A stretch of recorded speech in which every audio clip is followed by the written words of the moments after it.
Assalamualaikum warahmatullahi wabarakatuh dan salam Malaysia Madani. Adakah anda sanggup berkorban demi bangsa dan negara? Dan adakah anda mampu melakukan perubahan seperti tokoh-tokoh negara?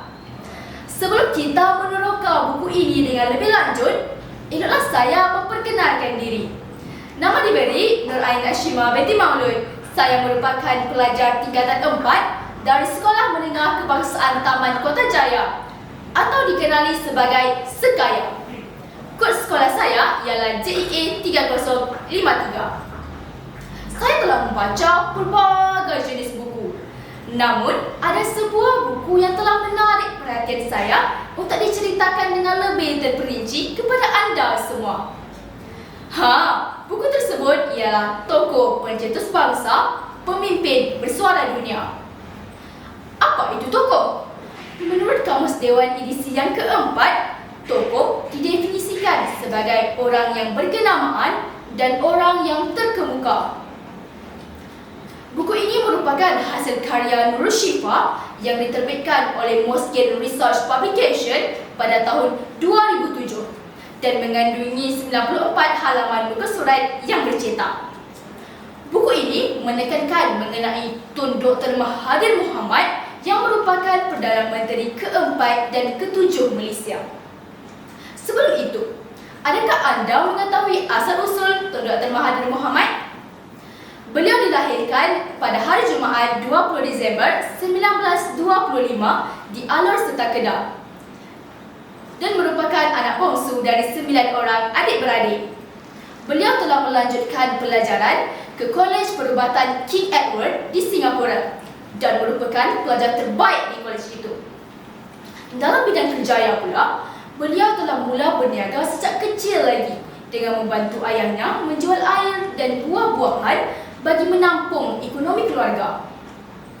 Apabila mencecah alam dewasa, beliau telah berjaya menamatkan pelajaran dan telah menjawat jawatan sebagai pegawai perubatan di Hospital Alor Serta, Perlis dan Langkawi. Setelah berkahwin, beliau telah memutuskan untuk berkhidmat sebagai seorang doktor di klinik sendiri. Seterusnya, dunia politik. Beliau telah memasuki bidang ini sejak tahun 1964 lagi dan telah berjaya memperkenalkan dasar pensyarikatan Malaysia pada 25 Februari 1983. Beralih ke pembangunan moden, tokoh ini telah berjaya menubuhkan Kuala Lumpur City Centre dan lapangan terbang antarabangsa Kuala Lumpur yang telah menjadi kebanggaan negara.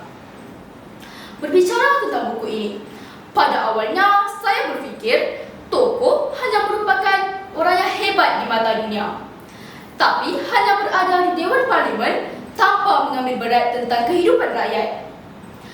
Namun, setelah menyelidiki tentang buku ini, saya mendapati bahawa tanggapan awal saya adalah tidak tepat.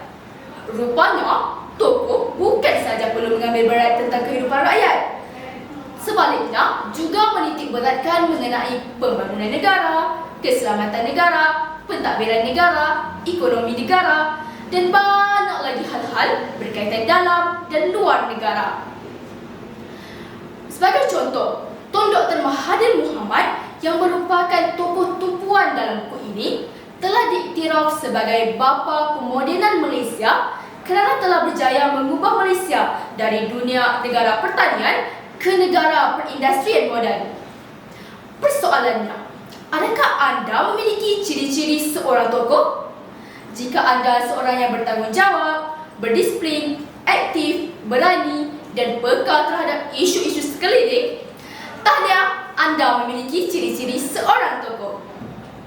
Buku ini menarik perhatian saya kerana ianya memiliki banyak ayat yang mampu membina semangat dan memberi pengajaran kepada pembaca. Terdapat satu kata-kata Tun Dr. Mahathir Mohamad yang saya dapati dalam buku ini, iaitu seseorang yang benar-benar dianggap pemimpin adalah yang bertanggungjawab dan mampu menilai di antara kebaikan dan keburukan. Akhir kata, saya berharap buku ini mampu memberi pengajaran dan iktibar kepada semua rakyat tentang erti sebenar perjuangan tokoh negara. Burung pipit hingga bertitik menyanyi riang di pagi hari. Mari membaca, jangan berhenti. Buku pengetahuan teman sejati. Sekian, terima kasih.